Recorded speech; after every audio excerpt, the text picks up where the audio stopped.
Lideramos el camino de la opinión pública y buscamos que la cultura del debate alcance consensos y soluciones a los problemas de nuestro país.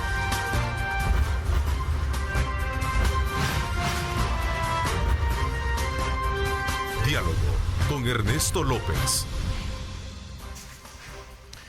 ¿Qué tal? Muy buenos días, amigos televidentes. Bienvenidos a Diálogo en este miércoles 10 de noviembre. Es un placer que se acompañe de Cadena Megavisión AM. Luisa Mayoa les saluda, aún cubriendo a Ernesto López, que está disfrutando de sus vacaciones. Por todos los que se preguntan en redes sociales, ya en unos días volverá a este lugar. Vea, recuerde siempre mantener las medidas de bioseguridad, aunque las autoridades dicen que en esto de la pandemia de la COVID-19 han ido en una tendencia a la baja sostenida. No hay que bajar la guardia y así nos vamos cuidando de cara a este cierre de año. Está con nosotros Leonor Selva, directora ejecutiva de la ANEP. Buenos días. Buenos días, ¿cómo está? Buenos días a toda la audiencia que nos visita hoy. A ver, cuenta. Primero que nada celebramos la posibilidad de estar celebrando este ENADE nuevamente, sí. ¿Verdad? Creo que muestra el esfuerzo de todos los salvadoreños y de las empresas salvadoreñas de gestionar la pandemia en la medida de las posibilidades de la mejor forma, siempre con todas las medidas sanitarias. De hecho, eso es lo que nos está permitiendo hacerlo este año. Y lo que queríamos era inyectar un poco de optimismo en el empresariado y la población salvadoreña. ¿A través de qué? De la innovación. Porque la innovación es eso, es lo que nos ha permitido sacar adelante al país. Fue un poco apresurado, todo, quizás no lo hicimos como un proceso tan consciente en la pandemia, sino que fue una reacción para sobrevivir. Pero el carácter innovador que demostramos todos los salvadoreños, los emprendedores que se fueron de lleno a vender por redes sociales. Tocó innovar en todas. Eso es innovación, los productos nuevos que surgieron, eso es innovación. Y por eso es que ese es el tema principal del ENADE este año. En El Salvador ya se está hablando, obviamente es el primer país que tenemos el Bitcoin como moneda de curso legal, y hablar de blockchain es hablar de toda la variedad de criptomonedas que existen actualmente y que ya se mueven. Es un comercio mundial que no se puede ocultar. Y de otro montón de oportunidades que hay, claro. Que creo que es otro error en el que no podemos caer. Claro, el Bitcoin fue el tema central del año en El Salvador, pero no es todo lo que engloba todas estas soluciones, ¿verdad? Y por el contrario, o sea, el blockchain le ha servido a artistas independientes a comercializar su arte, lo cual visibiliza a pequeños artistas, por ejemplo. El blockchain te permite hacer contratos seguros más ágiles, contratos internacionales más ágiles. Entonces, de todo eso es lo que vamos a hablar en el ENADE este año. A ver, entonces ENADE es para este noviembre, empieza en un par de días. ¿Cuándo empieza? ¿Será presencial, semipresencial? ¿Cómo asistir? Va a ser semipresencial, es el 22 de noviembre, en 2 lunes. Las entradas se pueden comprar, pueden revisar todas las redes de ANEP El Salvador y ahí van a hallar la información de cómo adquirir las entradas y van a poder entrar ya sea presencial o virtual, según ustedes prefieran, porque entendemos que hay gente que por ser población de riesgo se quiere cuidar. ¿Cómo cambiar la mentalidad? Me imagino que desde una gremial como ANEP, cambiar la mentalidad también de las empresas que han estado acostumbrados a hacer que este mecanismo se hace así. Fíjate y ahora el mundo nos vino a sorprender y se hace de diferente forma. Fíjate que creo que también es importante decir que el tema del ENADE refleja la misma reflexión que hemos tenido dentro de la ANEP. La ANEP necesitaba innovar, la ANEP necesitaba reinventarse para hacer el rol que históricamente ha cumplido en el país mejor y responder a las necesidades de los tiempos. Entonces, nuestras mismas reflexiones... nosotros hemos introducido conceptos como decir, bueno, este es un mundo volátil, incierto, ambiguo y complejo. Y cómo las organizaciones, llámese la ANEP, que es una asociación sin fines de lucro, o llámese las empresas, nos adaptamos a estar respondiendo a este constante cambio. Entonces también esa era una simbología de una ANEP que está transformándose, renovándose y que está adaptándose a los tiempos. ¿Qué se ha ido cambiando en la ANEP de hace unos años a la de hoy?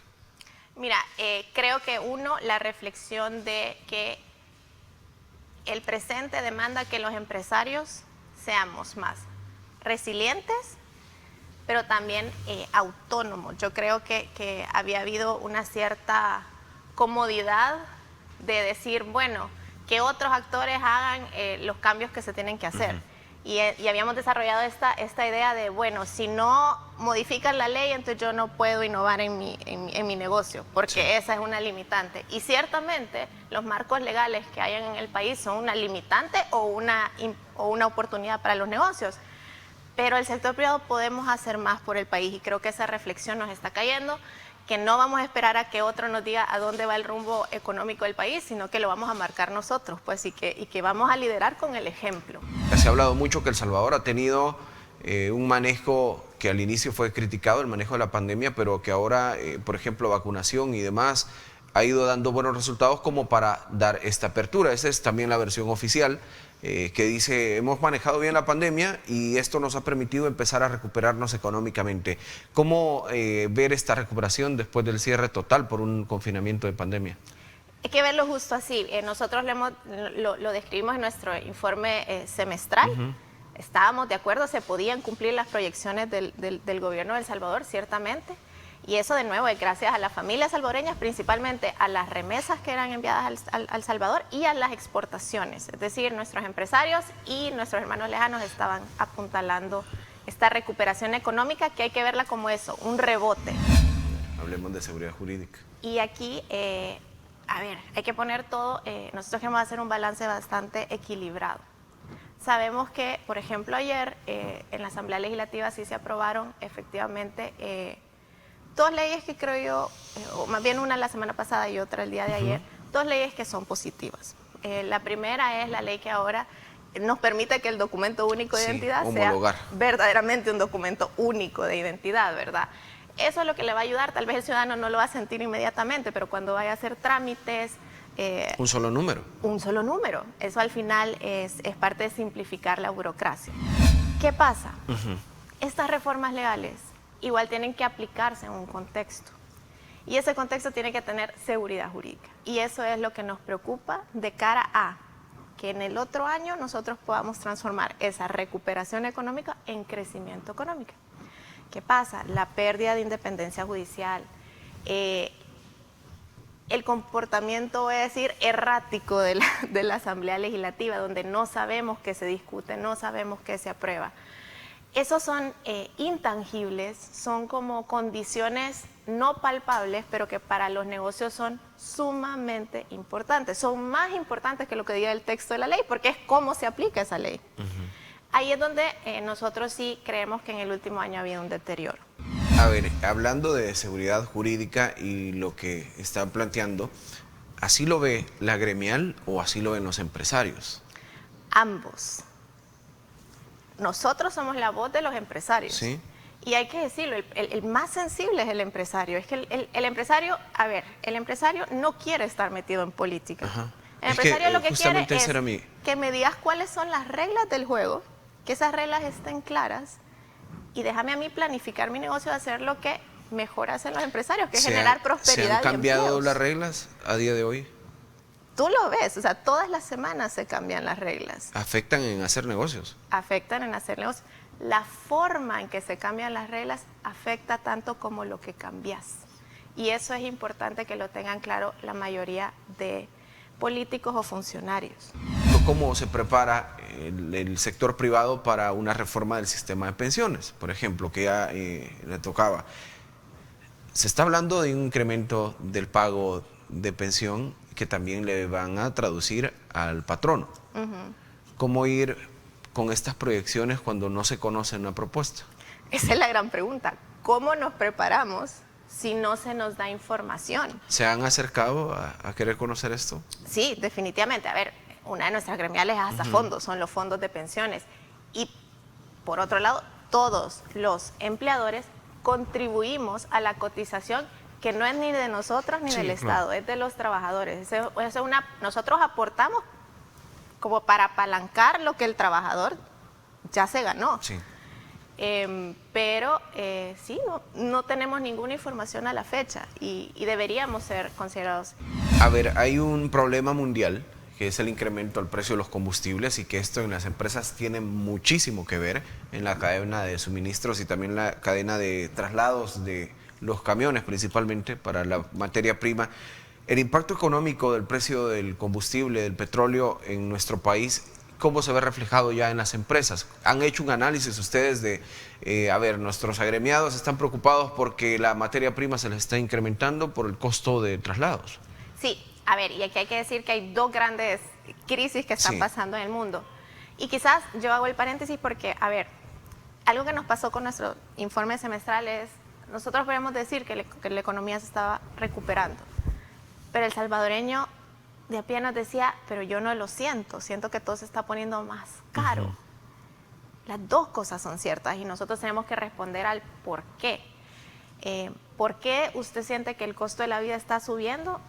Pues principalmente porque hay dos grandes crisis pasando alrededor del mundo. La primera es la subida del costo de petróleo y eso ya lo vivimos los salvadoreños hace un par de años y sabemos que es catastrófico porque es un costo que no nos podemos... 2009 aproximadamente se vino esta ola. Que no nos podemos quitar. El otro gran problema que ya lo tocaba, contenedores varados, pero son miles de millones de dólares en productos que están esperando en un buque a ser descargados en los grandes puertos de los Estados Unidos y muchos de esos productos llegan a nuestros países. Exactamente, algo que creo yo que no estaba en la cabeza de la mayoría de salvadoreños hace 6 meses, cómo llegan los productos de un lugar, de un país del mundo a otro. Principalmente el 80% de los productos del mundo se traslada por barco, de forma marítima. Y lo que hemos visto en el caso de los fletes para El Salvador desde Asia, hace un año esos fletes costaban $4,500, traer un contenedor. $4,500. Hoy el precio está en $20,000. Y aquí no es alarmar a la población como tal, es que empecemos a prepararnos que esto puede llegar a pasar. Exactamente. Es que usted más que puede, va a llegar a pasar. Es que ajustemos nuestras finanzas. Lo peor que le puede pasar al salvadoreño es llegar a diciembre y no haberse dado cuenta que esto estaba pasando, porque al final eso va a tener un impacto en su economía familiar. Y por eso era importante para nosotros hablarlo. Pero justamente se hace una especie de subsidio, de exención de impuestos. Ni siquiera es un subsidio, es una exención de impuestos sobre el costo del flete que se ha aumentado. No es lo mismo pagar un impuesto de cuando el flete valía $4,000, ahora pagar un impuesto de $20,000 por traer la misma cantidad de productos y esperar que al consumidor no se le incremente el precio. Entonces, ese es el tipo de medidas que nosotros estamos proponiendo y nos gustaría poderlo discutir. Se está discutiendo en los espacios de CIFACIL, donde participamos sector privado con gobierno, y esperamos que se atienda esto porque va a llegar un punto en el que la población sí lo va a sentir. A ver, entonces hablemos de la actividad económica del cierre de este año, que se podría ver complicada, pese a que hay una recuperación de todo el 2021, que ya lo explicaba sobre el rebote. Las perspectivas de crecimiento para el próximo año, ¿qué se espera y cómo ir sorteando estas nuevas crisis? Ahí es donde nosotros volvemos a que la sensatez y la responsabilidad de los funcionarios públicos va a ser clave el próximo año. De todas estas tendencias y retos mundiales que nosotros no podemos controlar, es importante que entonces nosotros, adentro del país, hagamos todo bien. Sí, están así de graves las relaciones. Pues es la primera vez que una encargada de negocios, que en este caso está fungiendo como embajadora, que una encargada de negocios lo dice abiertamente. Lo dice claro. Las relaciones están... Se lo dijo a uno de nuestros equipos, a la consulta de uno de nuestros equipos, están... que no están sólidas, no creo están que sólidas. eso es justamente lo que yo dije. Esa es la primera vez que un embajador y un encargado de negocios lo dice abiertamente. Además es evidente, creo yo, ¿verdad? Hay un forcejeo entre los dos gobiernos que hace que nosotros quedemos fuera de conversaciones importantes. ¿No ver a otro país que no sea Estados Unidos para inversión? Como empresarios no se toca puertas en otros países. Sí, no, a ver, justo ayer yo me reunía con un empresario salvadoreño que dice, él tiene una fábrica en Vietnam. Sí, habemos empresarios invirtiendo en el resto del mundo, pero seamos realistas. Sí, eso es Nuestros socios comerciales principales son la misma región centroamericana y Estados Unidos. Y ojo, es que no está mal, es que es lógico. Estados Unidos es el gran mercado del mundo. Europa trata de meterse en el mercado norteamericano. Asia trata de meterse en el mercado norteamericano. Y claro, no significa que nos vamos a cerrar a otras oportunidades, pero es lo lógico, o sea, ahí está el hambre consumidora, ¿no? ¿Cómo mejorar? Bueno, de todos, esto es públicamente conocido. Hay una mala relación entre el presidente de la ANEP y el presidente Nayib Bukele. No hay relación como tal, o si se están buscando los mecanismos para, a través de los agremiados, tener este diálogo con el gobierno. Nosotros, diálogo con el gobierno, Sí, tenemos... lo tienen en exactamente, diferentes... Lo tenemos en diferentes espacios. A ver, lo tenemos a través de los presidentes de nuestras gremiales, que son los miembros de la Junta Directiva de ANEP, que ellos están en diálogo constante. Como te digo, esta ley que se aprobó de reformas de zona franca se trabajó junto con Camtex, que es la gremial de exportadores. O sea, voluntad y tiempo, nosotros sí lo seguimos dando.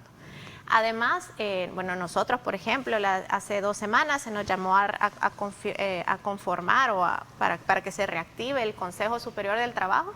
Nosotros mandamos nuestras nominaciones y estamos a la espera que seamos llamados. De nuestra parte, apertura al diálogo hay. Nosotros estábamos obligados a que a partir del 7 de septiembre todos los comercios y todas las empresas estuviéramos listos y teníamos la obligación de aceptar Bitcoin. Entonces así lo hicimos, cada quien dentro de sus posibilidades, y hay que decirlo, una empresa grande pudo ajustarse de mejor forma, las pequeñas les costó un poco más, pero todas nos adaptamos para cumplir la ley. En algunos sectores nos reportan menos del 1%, pues había comercios con más de 130 sucursales que al mes me decían, yo no he tenido más de 10 transacciones. Entonces, la gente no ha aceptado el Bitcoin y creo que ahí hay que distinguir, ¿no? El Bitcoin como moneda, la Chivo Wallet, que es otra cosa, que al final es una aplicación del gobierno que ha tenido sus retos y que obviamente a nosotros nos preocupa más por el tema de la protección de datos, del uso responsable, de la confiabilidad de la plataforma. La mayoría de empresas, honestamente, que puede optar por otra billetera, ha optado por otra billetera, no la Chivo Wallet, por los temas de seguridad y de confiabilidad en el servicio. Al final a eso se traduce para nosotros. El gobierno de El Salvador promueve una ley de agentes extranjeros para evitar injerencia por financiamientos. ¿Cómo se analiza este tipo de leyes? Ahí está, incluso esto aparece en los titulares de los periódicos de mayor circulación de hoy. Gobierno anuncia la ley de agentes extranjeros. ¿Es a esto que se refieren cuando dicen no hay seguridad jurídica? Sí, definitivamente sí. Y a ver, ¿por qué? Y voy a explicar algunos elementos. Lo primero que uno tiene que preguntarse cuando se propone o se aprueba una ley es qué problema pretendía resolver esa ley. ¿Ya? Puede ser un problema de la población o más bien puede ser que no sea un problema de la población y más bien un interés político. A ver, para que la gente entienda lo que se presentó anoche en la Asamblea Legislativa es una ley de agentes extranjeros para impedir que personas naturales o jurídicas, partidos políticos u organizaciones de la sociedad civil reciban donaciones de extranjeros para actividades políticas principalmente, que es lo que están asegurando algunos críticos que dicen porque esto podría afectar a su gobierno. Esa es la lectura que digo. El presidente Bukele publicaba en torno a esto. Recuerden, para ser como los países desarrollados tenemos que hacer lo que ellos hacen, no lo que ellos dicen, dijo.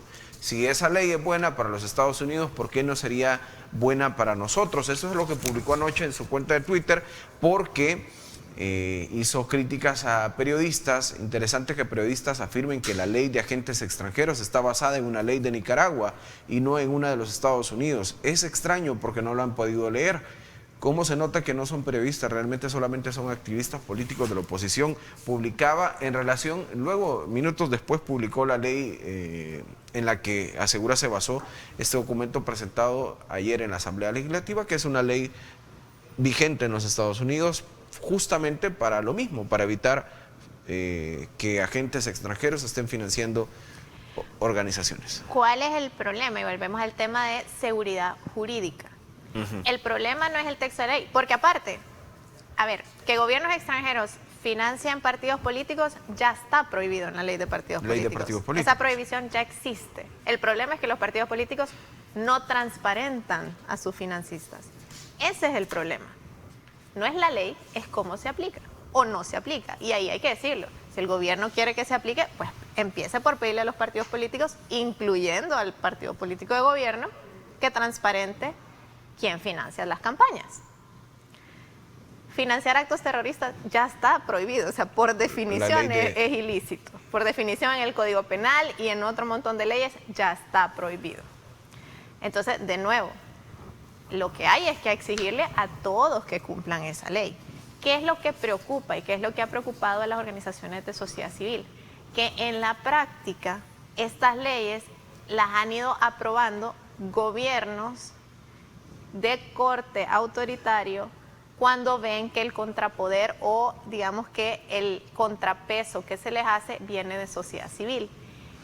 Bueno, y con eso vamos a llegar al final de esta parte de diálogo. Leonor, gracias por la visita.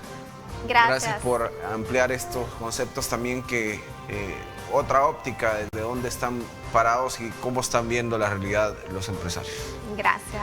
Ya está con nosotros el licenciado Javier Hernández, el presidente de la Asociación de Colegios Privados de nuestro país, que han hecho una evaluación de este año escolar, este 2021, post pandemia, aún en medio de ella, pero ya un poco más normal que el anterior. Licenciado, buenos días, ¿cómo le va? Gracias a Dios, muy bien y contento y alegre pues de estar acá, y gracias por la invitación. Un saludo a nuestra comunidad educativa. Bueno, en el mundo la situación de la pandemia ha puesto en críticas situaciones a los sistemas educativos. Todos los países hemos pasado por situaciones bien complicadas. Las limitantes para hacer educación en todos los países del mundo se volvieron más fuertes. Sí. Y en este sentido El Salvador no fue la excepción, y el sector educativo privado pues ha enfrentado sus propias limitantes más particulares que antes. Sin embargo, pues al final hemos reconocido también que la valoración de nuestros padres de familia, nuestros estudiantes, se ha puesto de manifiesto, y hemos logrado tener pues digamos una matrícula que todavía mantiene el centro educativo privado como preferido para poder hacer calidad educativa en el país. Privado, ¿se tiene claro si los estudiantes se fueron de los colegios y se pasaron al sistema público o se quedaron sin estudiar? Bueno, nosotros hemos ido midiendo estos fenómenos. Sí. Con frecuencia de un mes y medio, y en el año hemos ido buscando respuestas a estos datos que usted acaba de explicar ahorita. La deserción es un tema difícil para nosotros porque el abandono del aula de un estudiante para nosotros significa una pérdida de capital académico que nosotros hemos creado, hemos formado. Sin embargo, al final del año hemos logrado identificar que el 85% de colegios privados del país ha logrado identificar una deserción de entre 1 y 6 estudiantes por cada 100.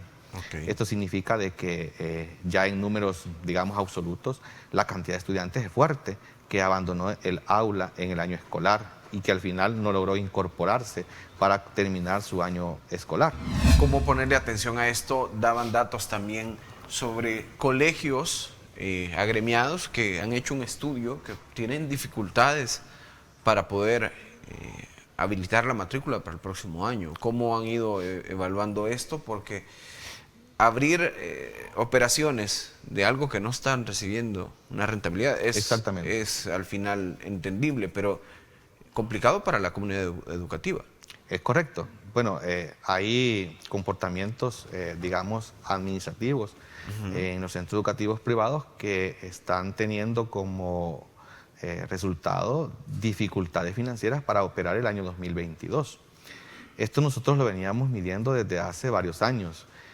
Sin embargo, del año 2020 para el año 2021, nosotros preveíamos, según nuestro centro de monitoreo, que 100 colegios privados para el año 2021 no iban a poder aperturar matrícula y que pues ya estaban en vías de comunicar a sus comunidades el cierre de sus operaciones. Sin embargo, el mismo Ministerio de Educación certificó que no eran 100 colegios para el 2021 que no abrían sus puertas, sino que eran 114. Okay.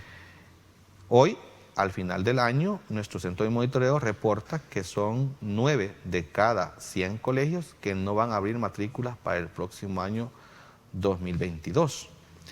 Eso significa de que podrían llegar a ser entre, digamos, 80 o 90 colegios que podrían cerrar sus operaciones para el año 2022, de acuerdo a las características, digamos, que han tenido como causa para el cierre de estas operaciones. A ver, Esta cifra era preocupante, la veía ayer de los datos que reportaban, que podrían 9 de cada 100 colegios no abrir operaciones para el próximo año. Es correcto. Y puede ser que la apreciación nuestra se quede todavía corta. Puede ser que ese dato pueda ser mayor. Porque el colegio privado que aún no habiendo decidido cerrar operaciones en el año 2021 para el año 2022, las condiciones de apertura para el año 2022 sean más críticas que para el año 2021, tampoco va a poder abrir operaciones. O sea, hay condiciones realmente difíciles que están en la realidad, digamos, económica del país, que está limitando el accionar de la iniciativa de inversión educativa privada en el país. Hablando del desarrollo educativo en estos últimos 2 años, se tuvo que mutar. Estudiar hoy no es igual que en 2019. Muchos de los métodos han sido semipresencial. Hoy, con la reapertura, siguen personas que prefieren que sus hijos sigan en casa. ¿Cómo han tenido que readaptarse también en los colegios para poder hacer esta inversión y operar de forma virtual? Es correcto. Bueno, la virtualidad o la semipresencialidad, así llamada, es una modalidad educativa que no ha sido aceptada como un servicio educativo, digamos, que llene las expectativas del padre, de la madre de familia o del estudiante. Y ese dato que vemos, 58% de los alumnos encuentra difícil estudiar en línea. ¿Es difícil? Es correcto.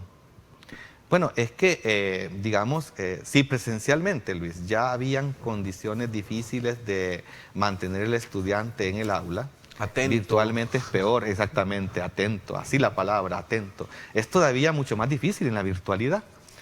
Las condiciones del país, la cultura del país, la cultura de los estudiantes nuestros, y tal vez no sea muy distinta a los estudiantes de Latinoamérica, digamos, no está creada para que el sistema de educación en línea sea efectivo y pueda sustituir el sistema de educación presencial. ¿Tendremos un déficit de educación? Debe de haberlo y debe de ser medido. En torno a la cantidad de contagios, estamos en una modalidad semipresencial. ¿Cómo se han visto afectados los colegios privados en contagios de maestros y alumnos por esta pandemia? Mire, nosotros hemos medido 2 tipos de variables en esto de contagios. Hay que medir cómo se encuentra la comunidad educativa, tanto los que asisten presencialmente al colegio privado y los que están llevando el proceso de educación desde sus casas, o así llamados virtuales.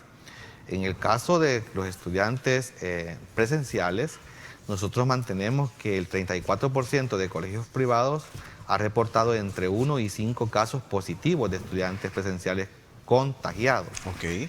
Y el 40% de colegios privados reporta entre 1 y 3 casos positivos de COVID en empleados. O sea que hemos medido 4 variables, estudiantes y empleados, tanto virtuales como presenciales.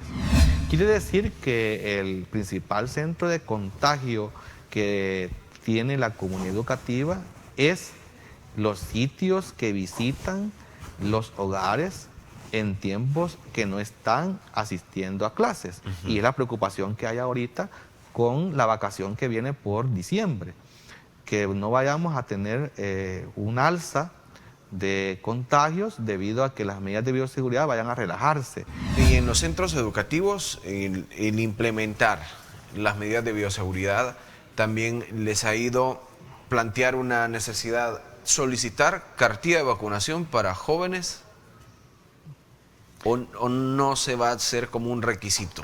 Bueno, nosotros estamos solicitando que el padre de familia, la madre de familia que incorpora su hijo o su hija al sistema educativo, reporte si ha sido o no ha sido vacunado. Y ese reporte lo acompaña con presentar la fotocopia de la cartilla de vacunación o el reporte digital que expiden cuando se vacunan. Pero esto no es una condición de que si no presenta la cartilla no se va a matricular, para nada. Eso para dejarlo claro. Entonces, dejarlo clarito. Que sí se puede solicitar, pero por información del estudiante. Exactamente, claro. Sí, Y la verdad que queremos incentivar, Luis, a que de verdad el padre de familia esté consciente de que aunque tengan el derecho de decidir de ponerse o no la vacuna, cuando estamos demostrando que la curva de contagios está bajando en el país, es por dos razones muy importantes. La primera es que el país entró ya en una capacidad, digamos, de vacunación bastante alta y con grupos etarios, digamos, soñados, ¿verdad? En que este país pues ha tenido por parte del Estado un esquema de vacunación bastante aceptable, súper, digamos, reconocido y ejemplar. Perfecto. Hablar también, licenciado, sobre este cierre del año y también los jóvenes que estaban por salir de bachilleres realizaron la prueba Avanzo. ¿Cómo ha ido esta implementación de la prueba también en los colegios privados? ¿Cómo ha sido el mecanismo para operar con el Ministerio de Educación y poder llevar a este total de 77.207 estudiantes del último año de bachillerato que se sometieron a la prueba? De estos son poco más de 22.000 que son del sector privado. Es correcto. Bueno, tenemos una cantidad muy significativa de estudiantes del sector privado que va a evaluarse en la prueba Avanzo, que sustituye la prueba PAES y que por segundo año consecutivo tenemos la aplicación de esta. Tenemos al final del mes de noviembre la aplicación de la prueba académica Avanzo y allá por la semana del 15 de noviembre vamos a tener la aplicación de los factores asociados socioemocionales, digamos, por parte de esta misma prueba. Licenciado, gracias por la visita. Muchas gracias, siempre es un placer estar por acá. Y la actualización de estos datos. Y a usted también le damos las gracias por estar atento de Cadena Megavisión AM. No se despegue de la programación de los canales de Grupo Megavisión, que aún tenemos muchísimo más para usted en este miércoles. Que pase un feliz día. Lideramos el camino de la opinión pública y buscamos que la cultura del debate alcance consensos y soluciones a los problemas de nuestro país.